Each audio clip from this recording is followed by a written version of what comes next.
Hi, everybody. I'm excited to give the keynote here where I'm going to be talking about, how effective and strong are your guardrails. So this is really about, measuring the efficacy of AI reliability infrastructure and AI risk infrastructure that is like more so now become, pretty commonplace as we're building a lot of AI platforms and AI applications. So just a little bit about me before we get started. So I'm the founder and CEO of Guardrails AI, and we're the creators of the #1 open source Gen AI Guardrails platform. We have an open source hub with 65 plus validators, and a bunch of these other stats and a pretty large community of who we kind of serve. Awesome. With that out of the way, let's get started.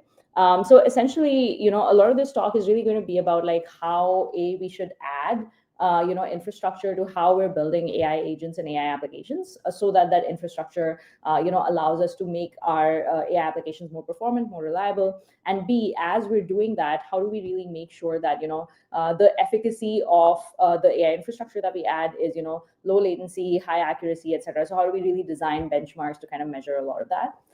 So with that out of the way, let's get started. I think in general, this is a problem that I hope, with everybody in the AI space, really resonates, where there's a very serious AI agent reliability problem. So there's a lot of hype about AI agents. I personally am a big believer in how effective and transformative these agents will be. But at the same time, with just the fundamental non-determinism of how generative AI models and foundation models behave. A lot of the AI agents that are basically applications using these foundation models as components, tend to be very unreliable, and you can't get repeatable outcomes by using them, multiple times. And you can kind of see this here, where I've kind of included some examples of both the very wide variability in how these AI agents perform. So for example, a chatbot built by New York City said it's okay for small business owners to cheat in their business, and then at the same time, there's still a jury, there's still judgment being out on when these AI agents behave in this unreliable manner, who is really liable, right? And it seems like the companies continue to remain liable for false information.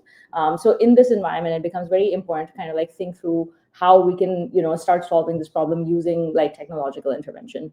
So I've included some other examples here about people the community in general being very unsatisfied with how AI agents behave.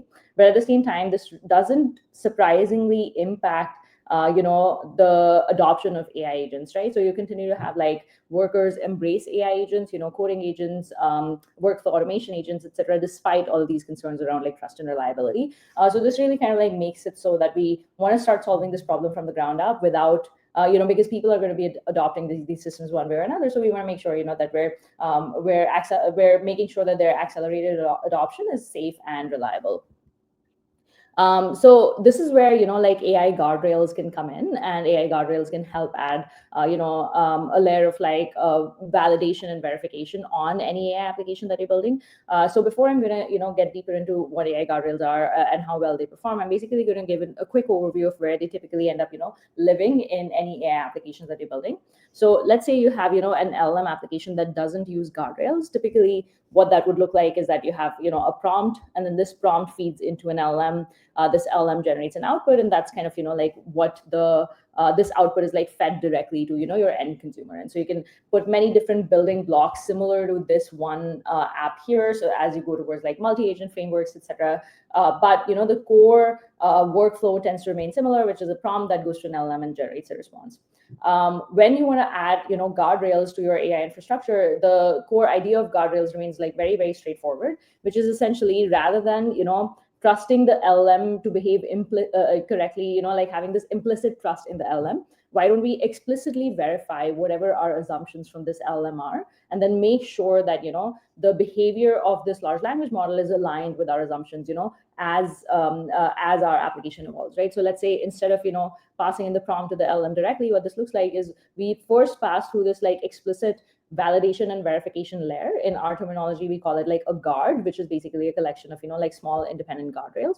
And these guardrails are essentially machine learning models that check the validity and correctness of any prompt that we're sending to the LLM, right? So we can check for things like, does this prompt contain any PII? Does it contain any proprietary information? Are there any jailbreak attempts detected, right? And for each of these, we'll essentially have a small machine learning model under the hood that essentially checks for this level of correctness.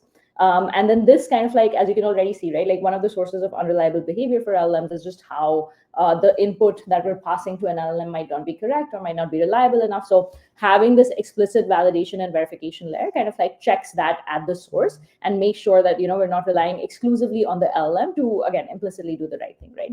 And then this is a way for us to add reliability. And then these building blocks here can change depending on what the requirements of your application are. So instead of, like PII, proprietary information, jailbreaking attempts, etc., you can essentially put in whatever small building blocks of, assumptions you want to verify for your application to be reliable, right? In a similar setting, before we pass our output generated from the LLM back out to your application, we can essentially pass it through this validation and verification layer that, again, checks for, potentially hallucinations, or is there any, like not safe for work topics that are generated in the output, or are there any sensitive topics that might not be, like not safe for work, but might not be, aligned with the expectations that you want this specific LLM application to behave, right? Like maybe let's say the output contains, a very favorable coverage of, the competitors of this application, right? So it's not safe for work, but something that you don't really want to cover. And you can build and add as many of these checks as you really care about. As we move towards more and more complicated and sophisticated, generative AI applications, these guardrails can live in multiple places to kind of make sure that, you're adding validation and verification at each stochastic unit at which, your application behaves, right? So the exact architecture here is, this is basically a prototype of if you're, let's say, building customer support for, your application's customers using generative AI, right? Like what your application can look like. And so typically you essentially have, let's say a customer query. Before your customer query is like processed, you pass it through an input classification guardrail. As you do knowledge lookup and, the support assistant suggests an answer, you can go through an action validation guardrail. As you're executing the action generated, you can go through a response validation guardrail, right? So you pepper all of these guardrails throughout your framework and make sure that, your application is kind of like, reliable at all of these sources.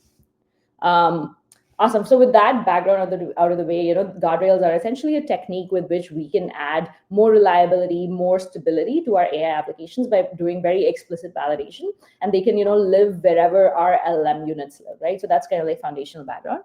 But one of the key things here is that not all guardrails are created equal. I mentioned this earlier, but a lot of the guardrails under the hood are, machine learning models. And so they can be implemented in a couple of different ways. The most kind of like, lowest latency and easiest to implement and most basic, almost like guardrails are, rules or heuristic systems. So this can be, regular expressions or pattern matching or keyword filters, etc. Alternatively, you can have, guardrails that are small, fine-tuned machine learning models, such, that basically look at like classification, factuality, topic detection, named entity recognition. So this is your almost like your classic, NLP or machine learning models before foundation models or LLM were as, popular or performant. And then finally, your guardrails can also be a secondary LLM call, right? So instead of, having a small fine-tuned model or a rules-based heuristic system, you essentially have like a small LLM that is prompted with, a certain way to essentially score for, let's say, toxicity, or maybe the tone of voice that the LLM has, or, verify coherence, etc. And a lot of times, as in machine learning, ensembles are pretty popular. And so guardrails, since they're essentially like a classification framework at the end of the day, like each guardrail is essentially a classifier. So you can also have, a combination of these approaches that give you the reliability that you're really looking for.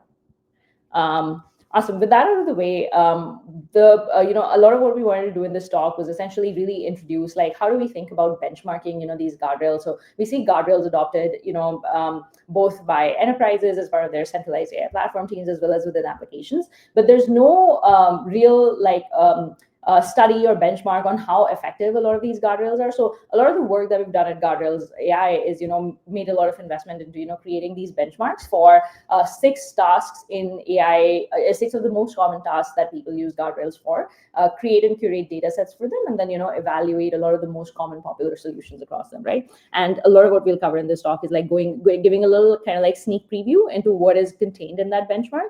And then, also sharing like outgoing links, etc., so that you can download and study that benchmark for yourself if interested. Awesome. So the first of all, these are the 6 tasks that we cover within the benchmark that we've launched. So the first is PII detection.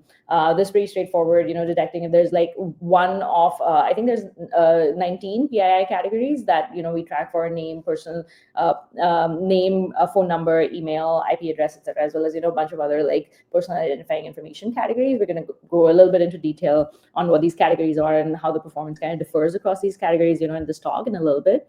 Jailbreak detection. So on the prompt or input that is, being processed by your AI application, are there any jailbreaks that are detected? Content moderation. This is pretty straightforward. Is any unsafe kind of like topics, etc., that your conversation is talking about. Hallucination is another kind of like pretty straightforward one. Is the LLM kind of like confabulating the claims that it's making? Off-topic conversation. So this is essentially like not necessarily unsafe in the traditional sense of like investigating LLM outputs, but maybe for like the specific context within which your application is behaving, such as let's say customer support for your company.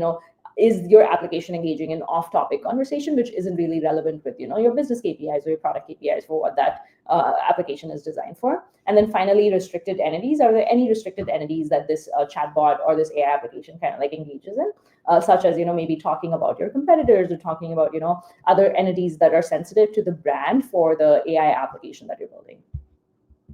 So what we're going to do in this talk is, like dive a little bit into some interesting findings that we kind of like identified within PII detection guardrails and B, jailbreaking guardrails. And then we'll send you outgoing links to, investigate the benchmark for yourself and figure out how to use it, etc. So first of all, on PII detection guardrails. So first of all, the PII detection task is essentially protect personal data in financial services, healthcare, HR, legal, and call centers by automatically masking sensitive information, right? So anytime you detect, for example, like an SSN, rather than processing that SSN as is, and then it being logged in multiple places and kind of like contaminating wherever it goes, why don't we mask it at the source so that you're not kind of like leaking that PII throughout your throughout your pipeline. And then what we have here is, like three kind of like benchmarks three models that we evaluate for detecting PII, and then, all of these kind of like numbers. So I'm going to like spend a little bit of time here. So first of all, I wanted to highlight, Microsoft Presidio as one of the, frameworks we evaluate, and Microsoft Presidio, extremely popular. We also use it, and you'll be able to find Microsoft Presidio within our open source framework and our open source guardrails as well. It's one of our most used guardrails. Interestingly, even though Microsoft Presidio is very, very well adopted, we found that there wasn't really any benchmarking of how well Microsoft Presidio works, right? So you get this, sense that a lot of people are using it without really ever benchmarking it, primarily because of it kind of standardizes a lot of the UX around masking PII, and B, it really is like extremely easy to use, doesn't require a lot of infrastructure, etc. But if what you care about as a builder of AI applications or an AI practitioners is precision, accuracy, recall, etc., then most likely Microsoft Presidio is not your best bet. So even if we compare with another open source model that isn't ours, like Microsoft Presidio performs like significantly under on precision, F1, recall, etc. for most of these metrics. But if you want to use, for example, the guardrails, PII, the PII guardrail that we created, we almost by 75% increase the F1 scores that you can get over Microsoft Presidio, and this is a pretty massive lift, right? And we see a lot of these like metrics improvement across the board based on whatever metrics you care about, recall, precision, F1, etc. And so it's a pretty well-rounded solution compared to what you get offered within Microsoft Presidio. The caveat, obviously, and how we achieve a lot of this increased performance is by using more sophisticated models under the hood, right? So Microsoft Presidio is like either rules-based or uses traditional techniques. And what we use in Guardrails AI is use like transformer-based architectures and marry a lot of that with Microsoft Presidio. And then that obviously leads to increased latency, right? So because you're using a more sophisticated model under the hood. But the interesting thing is that even though this delta in latency is pretty substantial, going from 15 milliseconds to 64 milliseconds here, it's on more than 4xing the latency that you're kind of like, oops, sorry about that. More than 4xing the latency that you're kind of like going over, we still kind of find that, the latency, this is still imperceptible to the human eye. And so something that, is still, not meaningfully going to make a difference in your latency because all of this is like pretty fast. Awesome. So going a little bit into detail about like, how we do a lot of this benchmarking. So PII, we kind of like use this data set, AI for privacy, PII masking 300K. And then we also like do our benchmarking over like these categories that we kind of like, share numbers on. And we kind of find that, like person identifying names, this is one of the hardest categories generally to solve for. And, here we find that if you're using Presidio, you really are only getting, like about like 0.1, I think F1 is the metric that we're showing here. So 0.1, F1, right, which is like extremely poorly performant, right? So even with like some of the best transformer models, etc., like the best here is like 0.45 from Liner. We're at 0.44.